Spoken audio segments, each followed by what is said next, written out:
जल्दी से ठीक हो जाओ, वरना तुम्हारी अम्मी को भी हमें एडमिट करना पड़ेगा हॉस्पिटल में। रीज़ा, मैं तो बिल्कुल ठीक हूँ। मैं डॉक्टर से कही थी मुझे डिस्चार्ज कर दें, घर जाऊंगी तो ज़्यादा बेहतर फील करूंगी। आपको पता है, हमारे घर में जब अमार बीमार होता था ना, वैसे हम सब में अमार ज़्यादा बीमार होता था, तो अम्मी कितना मज़ेदार सा वो दलिया बनाती थी, हलीम जैसा जो बनाती थी, बस मेरा तो वो खाने का दिल चाह रहा है। अच्छा, तो ऐसा करो कि तुम घर जाके इसकी पसंद का दलिया बना कर ले आओ। जब तक मैं इसके पास बैठूंगी, इसका ख्याल रखूंगी, खूब गप्पे लगाएंगे हम दोनों। बीजान, डॉक्टर ने मना किया ज़्यादा बातें करने से। आपको नहीं, इनको। अच्छा लो भाई, इन डॉक्टर्स को क्या पता, असल मेडिसिन तो अपनों की प्यार और मोहब्बत होती है। इसलिए मैं जो बातें इससे करूंगी, इसको जो खिलाऊं पिलाऊंगी, वो सब इसके लिए विटामिन्स का काम करेंगे। वाह। मैंने सोच लिया है कि मैं 1000 बार भी सोचूंगा ना, तो मैं नशवा से शादी नहीं करूंगा और मेरा जवाब ना ही होगा। मुझे प्लीज इस चीज पे डिक्टेट मत करें आप लोग। अम्मार, तुम मुझसे ज्यादा बेहतर जानते हो अपने बाबा की जिद को। जब वो एक बात कह देते हैं तो वही करते हैं। नशवा का क्या है, उसे तो कोई भी रिश्ता मिल जाएगा। अपने बारे में सोचो बेटा। तुम जानते हो तुम्हारे बाबा ने कहा तुम्हारा रिश्ता लेने वो किसी के घर नहीं जाएंगे। ना करें आप, ना जाएं। मुझे किसी के एहसान की जरूरत नहीं है। बात बात पर लोगों के सामने बेइज्जत करते हैं मुझे। इससे बेहतर ये नहीं है कि वो मुझे एक ही बार डिसोन करे, ताकि मैं उनकी बार बार इस बेइज्जती से तो बच सकूं। बिल्कुल ठीक है। मेरा क्या, मैं इस घर में क्यों हूं? मेरी सारी खुशियां, सारी उम्मीदें तो तुमसे हैं। मेरी प्यारी मामा, मुझे आपसे कोई उम्मीद नहीं है, क्योंकि इस घर में आपकी कोई वैल्यू नहीं है। आपको कोई कुछ समझता ही नहीं है। और तुम्हें भी कोई फर्क नहीं पड़ता ना। अब ये मेलोड्रामा छोड़ो, मुझे ब्लैकमेल मत करो। नशवा और मैं ये शादी नहीं कर सकते। हम मुख्तलिफ लोग हैं, मुख्तलिफ इंसान हैं। इन्ना लिल्लाहि व इन्ना इलैहि राजिऊन। मोहतरमा बड़ी खुश मिजाज, खुश तबीयत की मालिक थी। इनके साथ जितना वक्त गुजरा बहुत खूबसूरत गुजरा। यकीनन अब भी किसी खूबसूरत तुम कहाँ से आ गए हो? सब किधर है? वो आ रहा होगा, मुझसे सब्र नहीं हुआ, मैं तो आ गई। कैसी हो? मैं कैसी हूँ? अपनी हालत देखो, तुम बताओ तुम कैसी हो? यार मैं तो बिल्कुल ठीक हूँ, पता नहीं क्यों पट्टी बांध के मुझे हॉस्पिटल में उठा दी, मैं तो बोर हो गई हूँ। बड़े फूल शूल आए हुए हैं, बुरहान सर ने दिए होंगे। फूल भेज दिए उन्होंने, खुद नहीं आए? खुद कहाँ है? आ जाएंगे, सुबह ही तो गए हैं फजर के टाइम पे वापस घर, उन्हें भी आराम करने की जरूरत है। तो बड़ी फिक्र हो रही है तुम्हें। वैसे तुम्हें पता है इन फूलों को भेजने का मतलब क्या होता है? तुम्हें पता ही नहीं होगा, मैं गूगल करके बताती क्या मतलब है? दिल चाह रहा होगा तो भेज दिए, अब इसमें गूगल करने की क्या जरूरत हूँ। तुम्हें बड़ा पता है उनके दिल का, कहीं दिल पे कब्जा तो नहीं कर है? लिया? बकवास। तुम इसके अलावा तुम्हारा दिमाग कुछ प्रोसेस करता है या सिर्फ यही बातें सोचता रहता है? मेरे दिमाग को छोड़ो, अपना बताओ। तुम्हारा ध्यान किन बातों पर था? सामने से आती हुई गाड़ी नहीं देखी तुम्हें? यार ध्यान मेरा वहीं था जहाँ होता है, और बातें क्या करनी है। मैंने बस वो बुरहान से मैं केस डिस्कस कर रही थी, कुछ फाइल्स वगैरह के बारे में बात हो रही थी, और मैं आगे बढ़ी हूँ, उनको बाय बोलने के लिए मुड़ी हूँ, एकदम से गाड़ी मेरे ऊपर आ गई। पता नहीं कौन पागल चला रहा था। यकीनन गाड़ी वाले की ही गलती होगी। बॉस, आर यू श्योर तुम्हारा ध्यान कहीं और नहीं था? मुझे लगता है तुम्हारा सारा ध्यान ना बुरहान भाई पे था। बुरहान भाई के आगे ना तुम्हें कुछ दिखता ही नहीं है, हाँ। इसलिए तुम्हें गाड़ी भी नहीं दिखी। तुम्हारी इन बातों की वजह से ना मेरे अब सर में दर्द होना शुरू हो गया। ठीक थी मैं। चाची बता रही थी मुझे कैसे वो तुम्हारी फिक्र में जगे रहें, हॉस्पिटल में टहलते रहें कि मेरी नशवा का क्या होगा। वो अच्छे इंसान है, मेरी जगह कोई भी होता तो वो ऐसे ही करते हैं। हाँ वो शायद करते फिक्र, मगर तुम्हारे लिए वो जो कर रहे हैं उसकी एक अलग बात है यार। कम ऑन, तुम्हारा ब्लड ग्रुप अरेंज करने के लिए उन्होंने पूरे शहर में नाके लगवा दिए। वो खुद घर नहीं गए जब तक कि तुम्हें होश नहीं आ गया, तुम डेंजर जोन से बाहर नहीं निकली। अरे इन सब के पीछे केयर मौजूद है, ये कोई सोशल सर्विस नहीं है। अच्छा, अब समझ में आई मुझे कि तुम खुद यहाँ पे क्यों आके टपकी हो। असद को क्यों नहीं ले आई? क्योंकि तुम मेरे सर खाना था। तुमने मेरे सर की हालत देखी है, किसी को खाना होगा ये? हॉस्पिटल और में क्या खाली हाथ आ गई हो? तुम क्या मेरा कहाँ है क्या? कुछ कॉफी कुछ लेकर आता है हमारे सर बंदा। में दर्द है ना, तुम कुछ तैयारी पकड़ के आ गई हो। तुमने मेरे सर पे मारा है, दूसरे बेड पे मैं पड़ी हुई होंगी यहाँ पे। नहीं, इतनी जल्दी नहीं तुम बेड पे पड़ने वाली।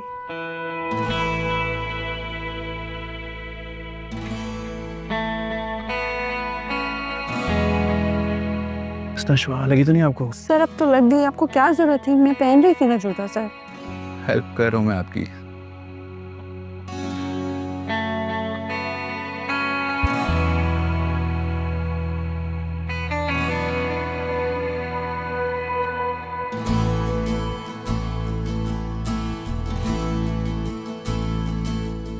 ये क्या था? बदला। दादू कहती हैं अगर बदला न ले तो सब पे सींग निकल आते हैं। बदला?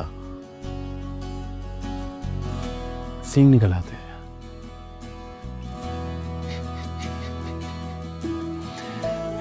वैसे थैंक गॉड आपके सर पे सींग नहीं है। सींग होंगे तो कैसी लगेगी आप? बकरी जैसी, गाय जैसी। बकरी ठीक है, मासूम सी होती है, कुर्बानी भी दे देती है और मुझे क्यूट भी लगती है। क्यूट लगती है? मुझे भी बकरी काफी क्यूट लगती है। आपको पता है मुझे बचपन से बकरी पालने का शौक था, अच्छा। लेकिन दादू कभी मानी नहीं और घर में मेरे को सुनता ही नहीं है। फिर मैंने सोचा कि जब मैं अपना घर लूंगी तब मैं एक बकरी पाल लूंगी। Good idea. लेकिन अमार एक दिन कुत्ता लेकर आया था। हालांकि दादू को कुत्ते से भी चढ़ है, लेकिन अमार को कुछ नहीं कहा। पूछे क्यों? क्यों? उनका लाडला जो है। लेकिन मैं भी बहुत चालाक हूँ। एक दिन चुपके से उस कुत्ते को घर से भगा दिया मैंने। बड़ा सुकून मिला मुझे। कुत्ते को भगा दिया आपने घर से?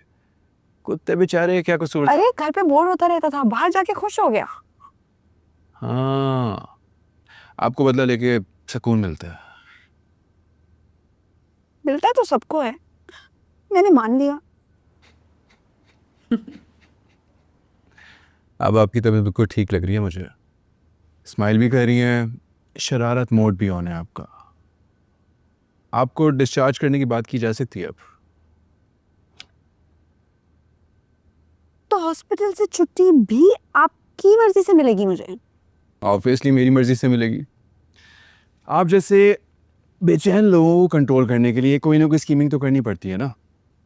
मुझे पता था आप घर जाकर रेस्ट नहीं करेंगी, इसलिए मैंने डॉक्टर से कह दिया कि इनको यहीं पे रखो ताकि घर जाके शरारत ना कर सके। थोड़े दिन यहाँ पे रहें, आप ठीक हो जाएंगी तो आप वापस घर चली जाए। अच्छा, तो आपको ये भी करना आता है? Scheming, plotting, planning? और भी बहुत कुछ करना आता है मुझे, आप मौका तो दें।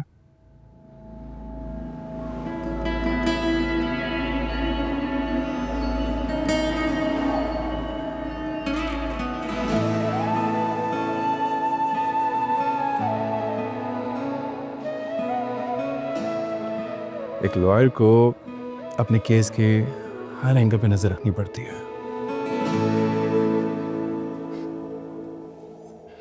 अब आप प्रॉमिस करें कि आप घर जाके कोई शरारत नहीं करेंगी,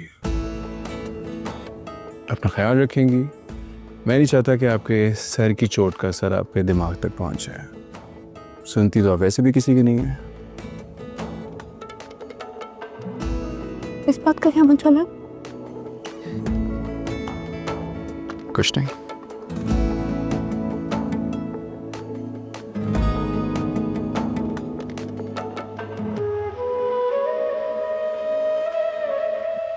चल के दिखाऊं?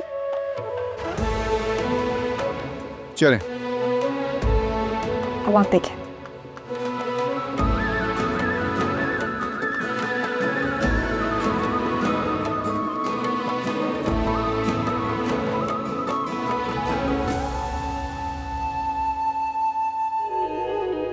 नशवा मैडम, प्रॉब्लम नंबर 1, तुम्हें फीलिंग्स पे बिलीव नहीं है और उसके बगैर तुम जिंदा कैसे हो मुझे खुद समझ में नहीं आता। हालांकि फीलिंग्स ही इंसान का मेन इंग्रेडिएंट होता है। एंड प्रॉब्लम नंबर 2, तुम्हारे सामने मोहब्बत आकर रहते खड़ी भी हो जाए ना तब भी तुम्हें उसका कोई असर ही नहीं होगा। और वो इसीलिए नहीं होगा क्योंकि तुम खुद को पत्थर का बनाने की कोशिश करती हो, जो कि एक फ्लॉप आइडिया है। तुम्हें पता है मोहब्बत की पहली निशानी क्या है? जब कोई उठते बैठते सोते जागते हर वक्त आपके जहन पे सवार हो, बस बिला वजह आपके जहन पे साथ साथ चलता रहे, और जब आपके साथ ये होने लगे ना तो इसका मतलब है कि आपको हो गया है। क्या? अरे प्यार, और क्या। अरे भाई, जब मुझे शादी करनी ही नहीं है तो फिर प्यार करने का क्या मकसद? गुड पॉइंट, ये की ना आपने असल बात। शादी तुमने करनी नहीं है, शादी के बगैर मोहब्बत तुमसे होगी नहीं, तो इसका मतलब क्या है? इसका मतलब ये है मिस नशवा कि आप एक डिनायल फेस में हैं। समझ आई बात? एक समझदार इंसान ने कहा है, आप प्यार को नहीं चुनते, प्यार आपको चुनता है। वाह, एक बात तो कंफर्म है, तुम्हारे दिल में कुछ हो ना हो मगर बुरहान भाई के दिल में ज़रूर कुछ है तुम्हारे लिए। और तुम्हें देख के मुझे ये कंफर्म है कि तुम एक नंबर की पागल हो। बुरहान सर एक अच्छे इंसान है, एक केयरिंग इंसान है। अरे केयर ही तो पहला स्टेप है मोहब्बत का। तुम खुद बताओ, उनके कोलीग या उनकी फ्रेंड्स फैमिली में कितने ही लोग ऐसे होंगे जिनके लिए वो फ्लावर्स भेजेंगे, जिनके लिए वो हॉस्पिटल में टहलेंगे, जिनके लिए वो इतना परेशान होंगे। तुम्हें कुछ समझ ही नहीं आता। बताती हूँ। What does it mean when someone sends you flowers? Flowers are often seen as a symbol of love and affection.